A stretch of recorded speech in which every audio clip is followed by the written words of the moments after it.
Maintenant, je vais céder la parole à Monsieur le leader de l'opposition officielle et je vous confirme que vous disposez d'un temps de parole de 15 minutes 43 secondes. Merci, Madame la Présidente. Je pense qu'on a un résumé à travers ce que la ministre vient de dire. Réglons cette question rapidement. Acquittons-nous de la commande qu'on a eue. C'est ça qui s'est passé. Et cette commande, c'est un groupe qui vient nous voir en fin de session parlementaire, qui ne passe pas par le même processus, qui réussit à obtenir un bâillon du gouvernement libéral, ce que personne n'a, et qui obtient 100 % de ce qu'il veut. L'amendement qui vient d'être proposé, Madame la Présidente, proposait essentiellement la chose suivante, c'est que le siège social de la presse demeure au Québec, refusé par le gouvernement libéral. Qu'on nous entende bien, on a refusé que ce journal, qu'on se targue de l'autre côté de dire comme le plus grand quotidien français d'Amérique, puisse préserver son siège social au Québec. Alors, il pourrait être à Toronto, il pourrait être à New York, il pourrait être ailleurs dans le monde. Peu importe, le Parti libéral remplit sa commande. Mais j'ai l'impression qu'il y a une autre commande qui va être remplie à l'automne 2018. 50 ans de combat contre les indépendantistes avec la ligne éditoriale, ça se poursuit. Pas de remise en question. Il ne faut pas que le politique touche aux salles de presse. Je ne parle pas de salles de presse, on parle d'une ligne éditoriale. Quand le gouvernement libéral, en décembre 2017, décide d'accorder un prêt de 10 millions de dollars à Capital Média, propriétaire du Soleil, du Quotidien, du Nouvelliste, de la Tribune, du Droit, c'est pas de la politique, ça. C'est pas une décision qui est prise dans un cahier de Conseil des ministres un mercredi où on dit « ça serait une bonne idée, un an avant les élections, d'accorder un prêt à un quotidien. Sera-t-il remboursé un jour? Je ne le sais pas. » Mais chose certaine, ça, c'est de la politique, Madame la Présidente. Alors qu'on nous dise qu'il faut régler la question rapidement, qu'on ne se mêle pas de ça. Puis soyez assurés d'une chose, Madame la Présidente, les commentaires, je les entends d'ici, puis mes collègues aussi. Puis dans certains cas, ça ne ferait pas honneur qu'on les répète pour les commettants des députés qui sont là. C'est un débat légitime qu'on a ici. Puis on doit jouer notre rôle de parlementaire puis poser des questions. Puis moi, là-dessus, je vous le dis, là, ces questions-là, je les ai posées en présence des dirigeants aussi. Et je le fais parce que c'est important. Si c'était une structure de privé à privé, ça ne serait pas la même chose. Mais là, il y a un rôle que l'État joue pour donner une structure qui permet d'avoir d'autres revenus. Puis encore une fois, je le répète, l'important, c'est de préserver les emplois, de préserver l'indépendance des journalistes. Je m'adresse aux travailleurs, aux artisans de l'information. J'ai parlé à plusieurs d'entre eux et d'entre elles. Je leur ai tous identifié quelle était notre position là-dessus. Ils comprennent que notre message s'adresse aux patrons de la presse. Patrons qui vont continuer de jouer un rôle à travers notamment la ligne éditoriale. On nous le dit. On nous le dit. M. Desmarais m'a dit, Monsieur le député de Matane-Matapédia, oui, c'est le droit du propriétaire d'avoir une ligne éditoriale et il a raison. Et il confirme qu'à travers tous les éditoriaux, invariablement, de 1970 à 2018, ils ont choisi systématiquement le Parti libéral, sauf avec une nuance en 2012 où j'indique dans un éditorial signé par André Pratt que la CAQ, ça pourrait faire pas mal la même chose. J'ai l'article ici, je pourrais le déposer. Alors, on a un rôle à jouer pour, de un, condamner que ça aille en bâillon, deux, que ça soit fait de cette façon-là, trois, et là, c'est la surprise totale, je croyais que le gouvernement allait accepter l'amendement de la députée de Vachon. Ben oui, je sais que ça fait 2 fois, puis vous seriez capable de le faire 3 fois, la commande est passée. Madame la Présidente, c'est important d'abord de s'assurer que je puisse être le seul qui parle présentement et d'écouter le message qu'on va passer. Ces questions-là sur l'ingérence. Je vais vous demander d'éviter de vous interpeller d'un côté et de l'autre. Il y a une personne qui a la parole ici en ce moment, et c'est Monsieur le leader de l'opposition officielle. Et je compte sur votre collaboration. Sur la collaboration de tout le monde. Monsieur le leader, vous pouvez poursuivre. Dans les règles de mon siège, au plus profond de mes convictions, sur le rôle que les parlementaires ont à jouer en toutes circonstances. Chaque fois qu'il y a un projet de loi, chaque fois qu'il y a une politique, chaque fois qu'il y a une position, on doit s'exprimer sans embâche. Et sur cet enjeu-là, sur quelque chose d'aussi fondamental, il m'apparaît que les parlementaires avaient un rôle à jouer et que les députés du Parti québécois ont fait ce qu'il fallait faire. On a fait des propositions. Savez-vous comment ça s'est passé? Lors de l'étude par article, systématiquement, 2 députés de la libérale ont été mandatés pour contester la recevabilité de tous les amendements du Parti québécois, de la Coalition Avenir Québec, de Québec solidaire et de la députée de Vachon. Tous les cas, sans exception. Pourtant, on aurait pu débattre échanger et voter, et la majorité libérale se serait appliquée. Non, ils ont choisi de le faire, comme ça. Alors, le débat, il ne s'est pas exprimé tant que ça. Puis là, je suis déçu, moi, que quelque chose aussi fondamental, puis on retiendra ça, on demande que le siège social demeure au Québec. Où réside l'intérêt du Parti libéral du Québec de ne pas être en accord avec ça? Est-ce si contraignant que ça qu'on demande qu'une grande institution puisse demeurer au Québec? Qui leur a dit qu'il ne fallait pas le faire? Est-ce que la ministre pourra m'identifier plus tard si elle a eu des conversations dans les dernières heures depuis le dépôt de l'amendement avec un dirigeant de la presse? J'aimerais ça le savoir avant de le découvrir ailleurs. C'est important, ces questions-là. Alors, moi, je ne peux pas y questionner les dirigeants de la presse. On n'est pas en projet de loi privé, c'est un projet de loi d'ordre général. Alors, qu'est-ce que je peux faire? De mon siège, réitérer nos positions, nos convictions, nos questions et déplorer la manière que ça s'est passé. Et le sentiment d'urgence. Pensez-vous, Mme la Présidente, qu'il n'y avait pas un sentiment d'urgence sur la réforme de la justice? Je vois la ministre qui a travaillé d'arrache-pied sur cet enjeu-là. C'était important, puis il y a eu la collaboration de notre collègue de Joliette et du collègue de Bordua et de tous ceux qui ont contribué. C'est important. Fait signe que non. Mais en tout cas, malheureusement, on ne l'aura pas adopté demain lorsqu'elle quittera. Et c'est une déception pour le monde de la justice. C'est important, ça.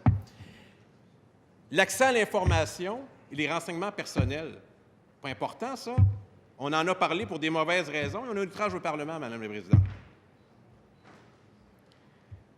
Les sources journalistiques, si on veut parler du travail des journalistes, là, ça passe notamment par l'encadrement, je dirais la protection, c'est mieux, des sources journalistiques. C'est le travail quotidien des journalistes de tous les groupes de presse. C'est au cœur de notre démocratie. On a eu la commission Chamberlain, rapport décembre 2017, rien depuis ce temps-là. On a choisi que c'était plus urgent d'aller avec ce projet de loi-là qu'avec la protection des sources journalistiques. Probablement que c'était moins contraignant d'adopter celui-là que l'autre. Pourquoi? Chacun a sa petite idée là-dessus. C'est des questions qui sont importantes, mais le législateur fait le choix de prioriser ce qu'il veut. Utiliser un bâillon, c'est une mesure qui devrait être exceptionnelle. Et là, c'est exceptionnellement particulier d'y aller avec ça dans les circonstances, puis de dire, bien, finalement, c'est ça qu'ils nous ont dit de faire, puis on va le faire. Bien, moi, je trouve que comme parlementaire, c'est un exercice qui est... c'est un exercice qui fait en sorte qu'on ne peut pas pleinement avoir toute la latitude nécessaire, le temps nécessaire pour faire les choses correctement. Je n'ai pas vu ça souvent en 11 ans, Mme la Présidente, un cas comme ça. Et la jurisprudence que ça va créer, soyez assurés d'une chose. Il y a beaucoup plus de lobbyistes que de journalistes au Québec, Mme la Présidente. Peux-tu vous dire qu'ils en prennent des notes sur le fait qu'il y a un groupe de presse qui est d'abord une entreprise qui doit être lucrative, et je lui souhaite de le devenir, qui se disent « Hey, ça a marché que la presse », puis ils ont dit oui. S'ils sont encore là, ça s'aide-tu? En fin de session parlementaire. Alors, c'est ça que ça crée comme précédent. Et je suis convaincu d'une chose, les gens à la table au centre, ils vont noter que c'est un précédent. C'est un précédent qui aura un impact sur les intérêts privés. C'est une entreprise de presse qui a un statut particulier, oui. Mais dans d'autres cas, ça va être des entreprises qui ne sont pas dans le domaine de la presse, qui sont dans des domaines exclusivement où ce n'est pas le bien commun qui est visé, mais c'est le bien des actionnaires. Est-ce qu'on aura la même ouverture? Est-ce qu'on va leur dire non? Je ne sais pas, mais ça a tout a passé, là. Aucune contrainte. Allez-y. Le droit du propriétaire d'une ligne éditoriale, est-ce toujours pertinent? Dois-je rappeler que le Globe and Mail, grand quotidien de Toronto, a décidé de ne pas prendre position pendant la campagne qui vient de se terminer dans la province voisine? Est-ce vraiment nécessaire? Alors, pourquoi on veut poursuivre ça? Pourquoi on ne l'a pas vendu? Pourquoi c'est à travers une nouvelle structure qu'on veut poursuivre l'œuvre et la position éditoriale telle qu'indiquée? Où réside l'intérêt? Maintenir le même président du conseil d'administration qui va nommer, le même président qui va nommer le président du conseil d'administration. Il nomme son patron, puis c'est le même qui est de la structure avant. Ça ressemble à un chat, ça a des moustaches, ça a 4 pattes. Ça ressemble pas mal à un chat. Alors, qu'est-ce qui a changé dans la structure? Est-ce que le lien est véritablement rompu entre l'ancienne administration et la nouvelle structure? Je le souhaite ardemment pour les artisans de l'information. Tous ceux qui s'inquiètent, Ils disent, là, vous retardez. On ne retarde pas. Ça va être adopté là, dans les prochaines minutes. La majorité libérale, elle ne sera pas divisée. Comme dans le cas du commissaire à l'éthique cet après-midi, on vote en bloc, comme ça évite de voir ceux qui ont décidé de faire preuve de plus d'indépendance. Je veux vous dire une chose, Madame la Présidente, on ne gagne pas à faire ce type d'exercice-là. Les parlementaires, je suis sûr que c'est pas mal plus nuancé que ça, les positions. Je le sais, il y a des collègues qui m'en ont parlé. Quelques-uns, 2, 3, qui m'ont dit, « Je ne l'aurais pas fait comme ça, mais tu sais ce que c'est? » Non, je ne sais pas. Je ne sais pas, dans ce cas-là, quelles ont été les discussions, puis c'est tant mieux comme ça. Mais ils m'ont exprimé leur malaise, puis dans au moins 2 des cas, ils sont en avant de moi présentement. Alors, je vous le dis, Madame la Présidente, cet enjeu-là, il est important. Et les artisans de l'information, les fières personnes qui font un travail rigoureux, n'ont pas à craindre les questions des parlementaires. Ils ont à s'assurer que les promesses qu'on leur a faites, puis il n'y avait pas de choix de réponse, il y avait une structure recommandée, qu'elles tiennent promesse. Parce qu'une fois que ça va être adopté, on va leur souhaiter le meilleur succès possible.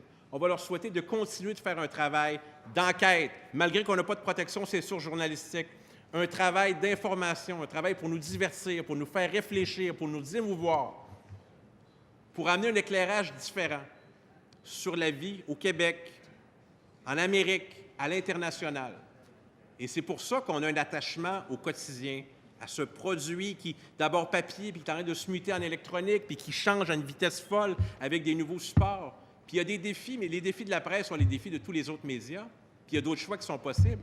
Quand on regarde le journal Le Devoir, fondé en 1910 par Henri Bourassa, un journal qui a été fondé, entre autres, pour débusquer les coquins. C'était ça le slogan à l'époque, puis d'ailleurs, ils le font drôlement bien encore. Vous savez ce qui fait la force du Devoir, outre son indépendance? C'est sa structure d'une humilité exemplaire, qui fait appel à ses lecteurs, qui fait appel à la philanthropie, qui fait appel à des relations constantes entre l'administration et les collègues, sur la situation financière, sur les défis, sur ce qui s'en vient. Et ça rend Le Devoir fabuleux. Et la presse, quand on a posé les questions, c'est qu'on lui souhaite le même destin, d'avoir une structure qui met à contribution les idées, les courants de pensée, la pluralité des voix. Pas de continuer ce qui a été fait depuis 50 ans, alors qu'un combat se menait face à une option, puis un combat qui s'est avéré. En 1972, Roger Lemelin décide de la politique éditoriale de la presse. Elle prévaut depuis ce temps-là, elle prévaudra encore. Ça a été dit en chambre. Alors, de me faire dire, lors des auditions, que Monsieur le député de Matane-Matapédia, la presse a toujours combattu les séparatistes, c'est le mot qui est utilisé, et c'est bien comme ça, et j'ai bon espoir que ça se poursuive. C'était la phrase de trop qui démontrait qu'il n'y a pas tant de choses que ça qui va changer. Pas tant de choses que ça.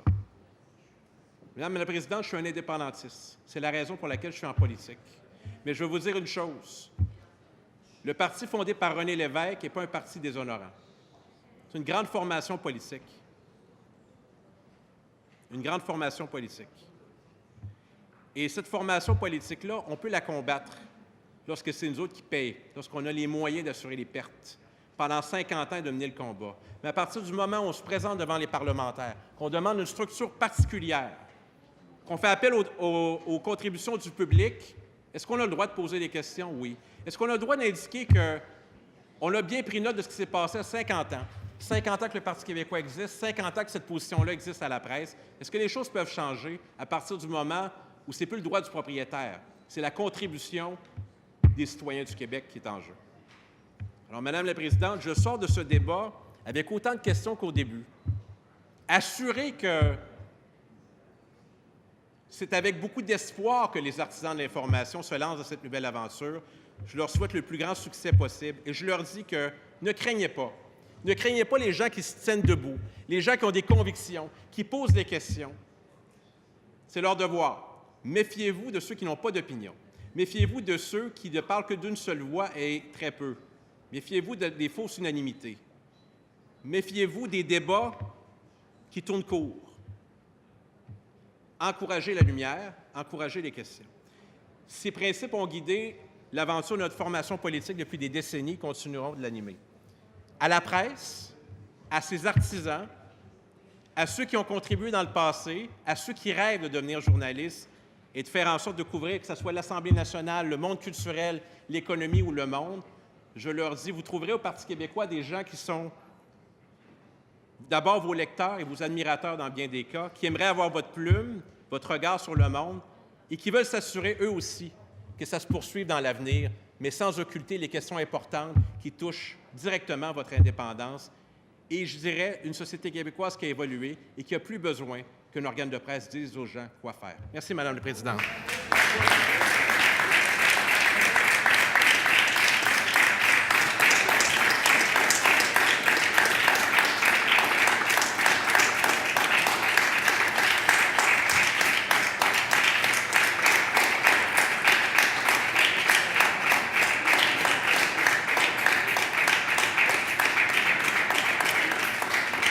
Je vous remercie, Monsieur le leader de l'opposition officielle.